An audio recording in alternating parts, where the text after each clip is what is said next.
Elhamdülillahi Rabbil alemin.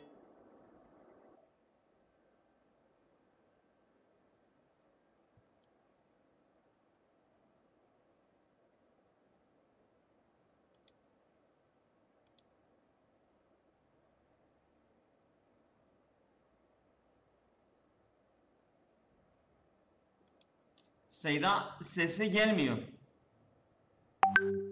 Alo. Denk nai miji. Denk nai ben miji. Hı. Böyle şahit. Evet.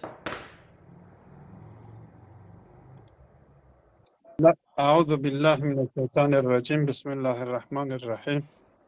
Elhamdülillahi Rabbil alemin. Ve salatu ve selamu ala seyyidina ve nebiyyina Ebil Kasımil Mustafa Muhammed ve alihi tayyibin tahirin ve ashabihil muntecebin. O genel itibariyle bizim konumuz felsefenin hedefi hakkındaydı. O felsefenin hedefini belirtmeden önce kendisi genel bir noktaya işaret etti.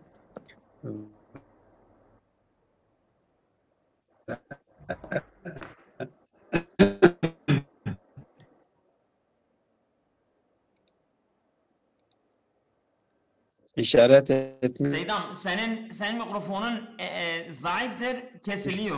doğru Yerinizi değiştirin. nokta da şuydu.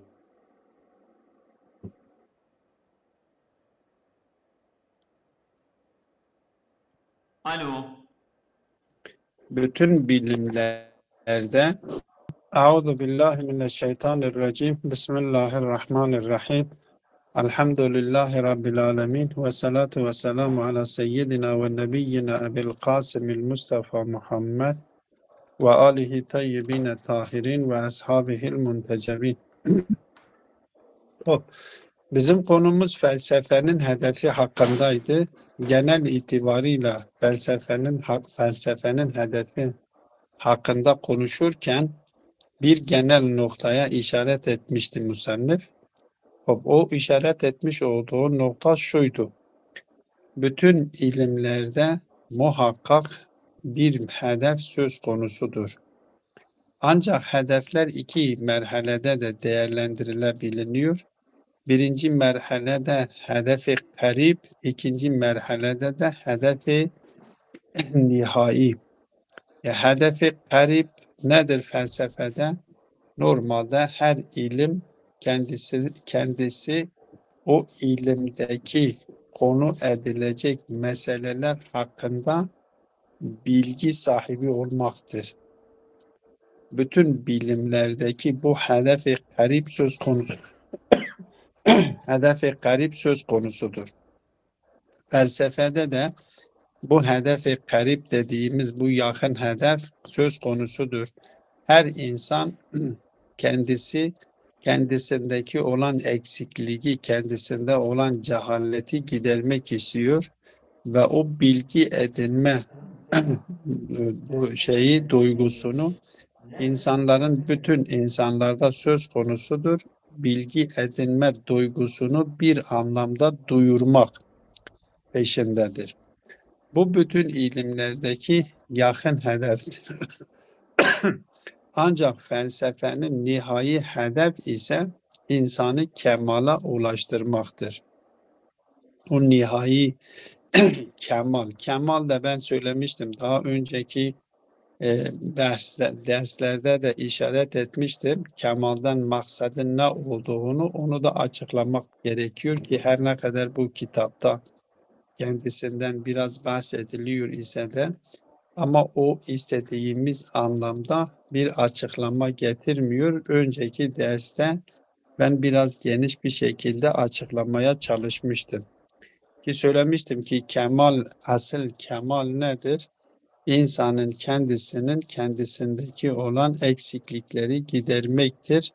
Mesela nedir? Zat-ı Bari Teala'ya yakınlaşmaktır. Peki Zat-ı Bari Teala'ya yakınlaşmak nedir? Zat-ı Bari Teala'yı tanınmadan Zat-ı Bari Teala'ya yakınlaşmak da imkansızdır. Zat-ı Bari Teala'yı tanıdıktan sonra Zat-ı Bari Teala'ya yakınlaşmak da mümkün olur. Eğer gereğini yerine getirirse insan. O Zat-ı Bari Teala'nın hakikati nedir? Zat-ı Bari Teala'ya yaklaşmak ya ona yakın olmadaki maksat nedir? Zat-ı Bari Teala'daki nitelikleri, sıfatları kendimizde geliştirmektir. Ki Zat-ı Bari Teala'nın en temel sıfatları da biri ilimdir, biri kudrettir, adalettir, rahmettir. Bu sıfatları kendimizde geliştirmektir. Öyleyse felsefenin burada yapmak istediği nokta budur. Dikkat edin. Felsefe insanlara hakikatin ne olduğunu tanıtıyor. Eğer o insan, o felsefenin insana tanıtmış olduğu o hakikatin gerekliliklerini yerine getirirse ve kendisi de kamilleşir. Ama o hakikatin gerekliliklerini yerine getirmese onu gerçekleştiremez. Dolayısıyla felsefenin asıl hedefi, o nihai hedef, insanlar için asıl saadeti, o maneviyatı, o ebedi olan nimetleri ne yapmaktır? Nimetlere ulaştırabilecek yolu ortaya koymaktır. Felsefenin temel hedefi budur.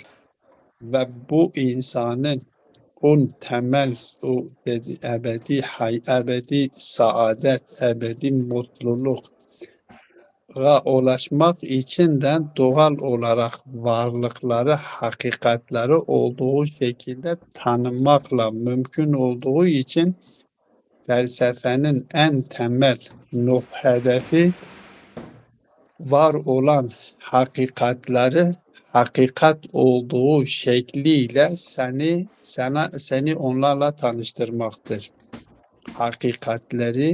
Hakikatlerin olduğu şekliyle sana tanıştırmaktır. O hakikatleri olduğu şekliyle hakikatleri tanıdığınız zaman onların gerekliliklerini yaparsanız zaten o nihai hedefe ulaşabilirsiniz. Elbette kendisi bir önceki derste de anlattığımız gibi kendisi işaret ediyor. Diyor diğer bilimler de aynı şekilde bu dolaylı bir şekilde bu nihai hedefle irtibatlandırılabiliyor. Felsefe müstakim bir şekilde bu nihai dediğimiz bu mutluluk, ebedi saadet, o maneviyat, o kemalla direkt irtibatlıdır.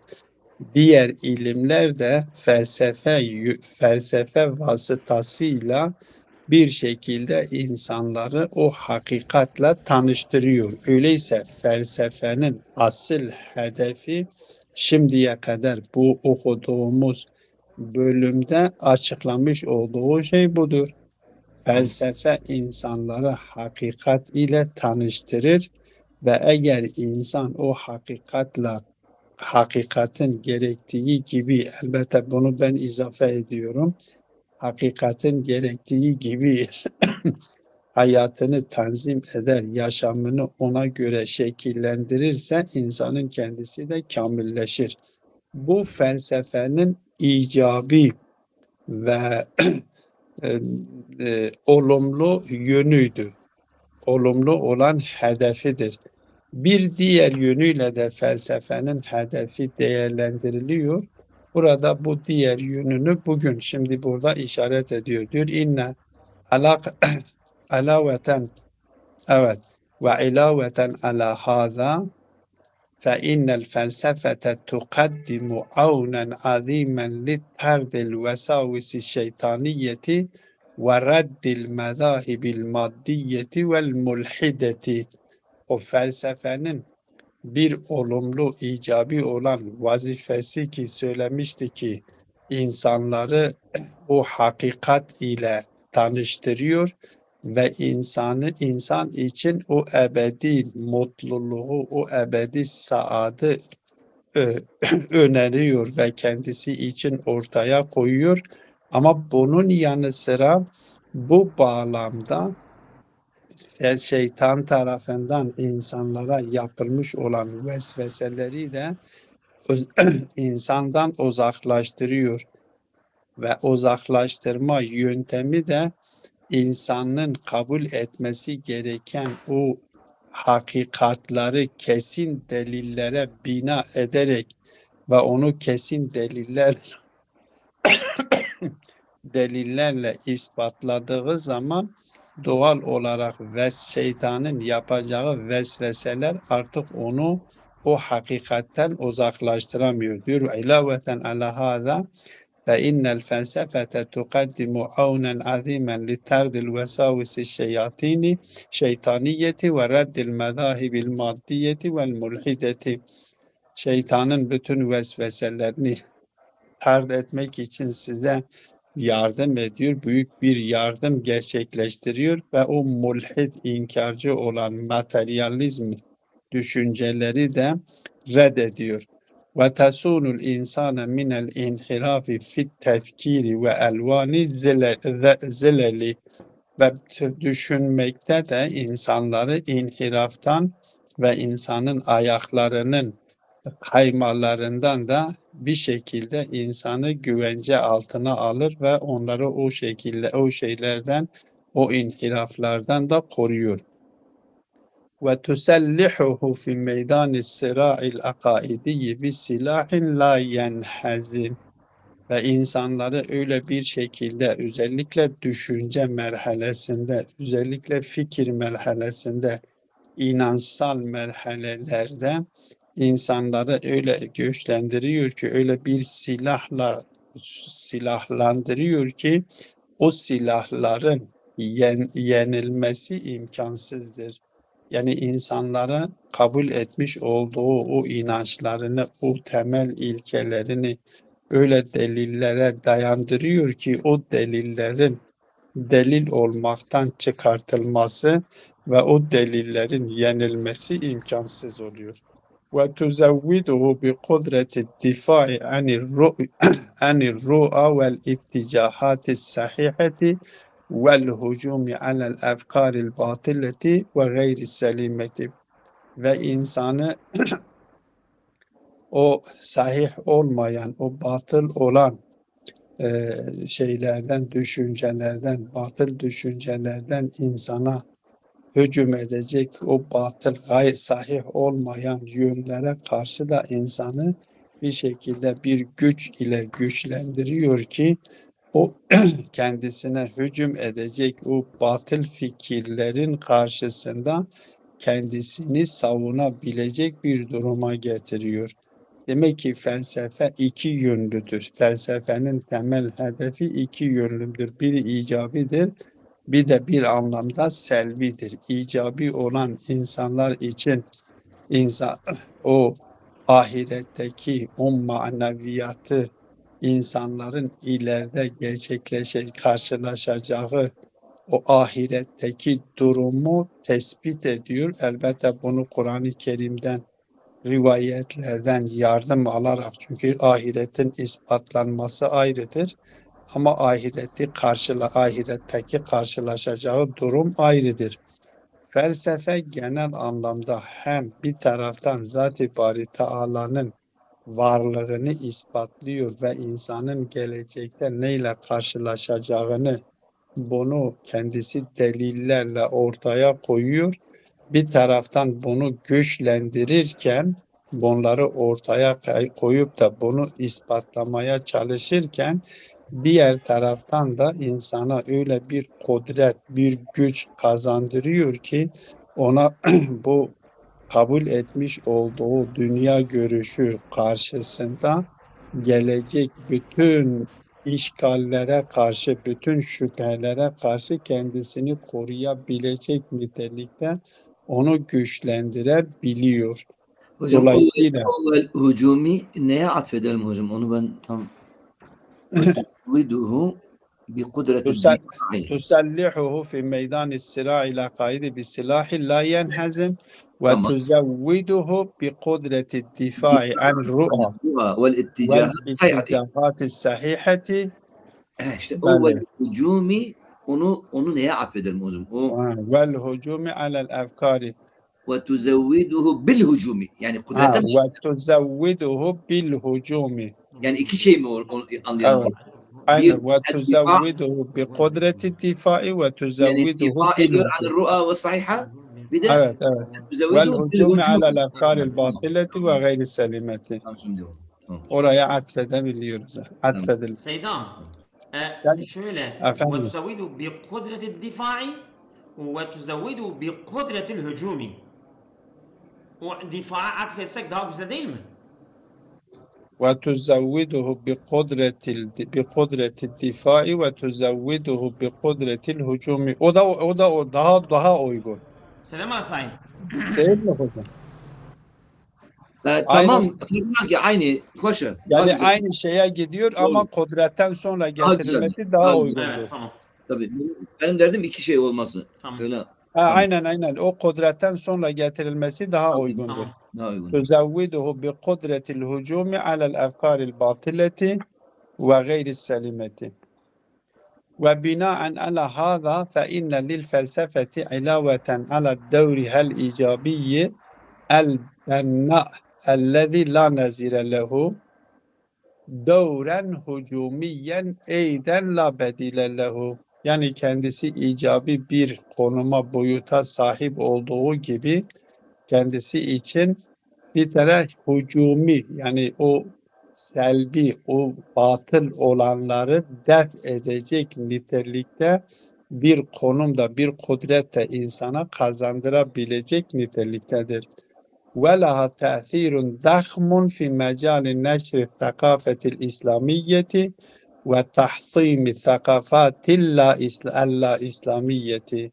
Ve kendisi için büyük bir konumsa, büyük bir etkinliği vardır felsefenin, bir İslam kültürünü yaymak için ve aynı şekilde İslami olmayan kültürleri de yıkıp onu devre dışı etmek için de büyük bir konuma sahip, büyük bir etkinliğe sahip olduğunu söyleyebiliriz. Dolayısıyla felsefenin asıl yapmak istediği şey, İnsan elbette burada yapmış olduğu bu tarif, bu felsefedeki bu nihai hedef bir anlamda zaten kelamın da gerçekleştirmek istediği hedeftir. Yani biraz burada felsefe ile kelamın hedefi bir olmuş oldu. Çünkü felsefe de bir şekilde insanları elbette baştan felsefe hareket noktası, kelamla felsefenin bu noktayı hatırlatmakta fayda vardır. Şimdi aklıma gelmişken söyleyeyim. Felsefe ile kelamın başlangıç noktaları birbirinden farklıdır. Felsefe vücut bima huve vücudu dikkate alarak ve vücut üzerinde düşünerek bir düşünce sistemini oluşturur ve nihai olarak şeye giriyoruz. Zat-ı Bari Teala'nın varlığına ve ahiretin ahiretin var oluşundan, ya kıyametin var olduğunu, bunu ispatlıyor ve insanın asıl mutluluğun ve asıl saadetinin ne olduğunu ortaya koymaya çalışıyor. Ama başlangıç noktası Kur'an ve sünnet üzerinden gitmiyor. Yani kendi malzemelerini Kur'an ve sünnet üzerinden değil de vücut bimahu ve vücudu dikkate alarak, aklını kullanarak akıl üzerinden bu hedefe doğru gidiyor. Ama kelam ise ilk başlangıçta Zat-ı Bari Teala'nın var olduğunu kabul ediyor, ahiretin var olduğunu kabul ediyor ve Allah'ın ahiretin var olduğunu kabul ederek ayetlerin, bu bağlamdaki ayetler üzerinden bunu ispatlayarak insan için o son nihai mutluluğu, nihai saadeti ortaya koymaya çalışıyor. Öyleyse kelamla felsefe başlangıçta birbirinden farklıdırlar.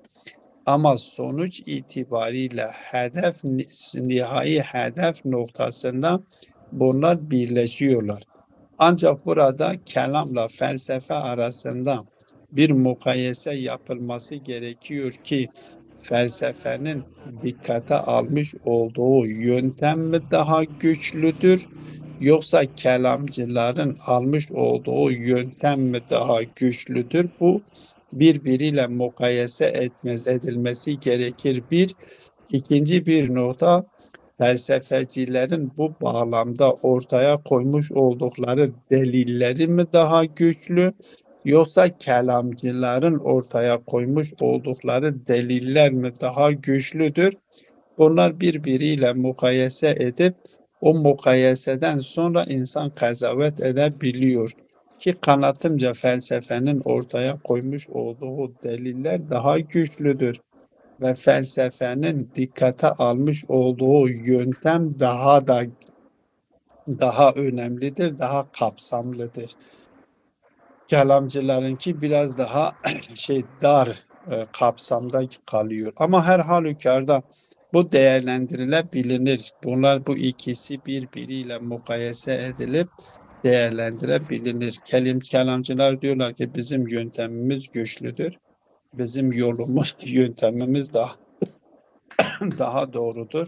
Felsefeciler de diyorlar bizimki daha doğrudur. Tabii herkes kendisini ister istemez kendisinin kabul ettiğinin daha doğru olduğunu söylemesi ve savunması doğaldır. Ama karşıdaki insan bunları mukayese ederek hangisinin daha doğru, daha güçlü olduğunu o artık dışarıdan bakan bir insan daha kendisi bunu karar verebilir. Evet. Bu felsefenin hedefi. Şimdiki bu dersin hulasası. Hulasetül kavli tutrahu amame kulli insani va'in. Okuyacak mıyız çok? Ne kadar okuyacağız? Biz Bunu bitirelim Seyda ya. Bilmiyorum. o zaman kalsın bunu yarın. Çünkü hepsini bitiremiyoruz. Yani Bitiremiyoruz. hulasa bitmez mi hulasa? Yok. Hulasa eğer açıklanmasak sadece tahtil lafzi Ya zaten olarak okumuşuz gidersek Seyda bitiremeyiz. Biz okumuşuz. Bunu sadece böyle üstten ibare okuyup şey etmektir ha. Tahtil lafzi eğer tahtil lafzi olarak derseniz okuyup gideriz ama okumamak okumamak daha iyidir. Mala Şakir. Acelemiz yok. Acelemiz yok. Hocam tamamdır. Derslerimiz de var. Ben yoruluyorum. Selamünaleyküm. Tamam. Haydi Tamam hocam. Serçayın. Yarın inşallah bunu hulasesini okuruz. Allah'a emanet olun ve sallallahu aleyhi ve Muhammedin ve aleyhi teyyibin.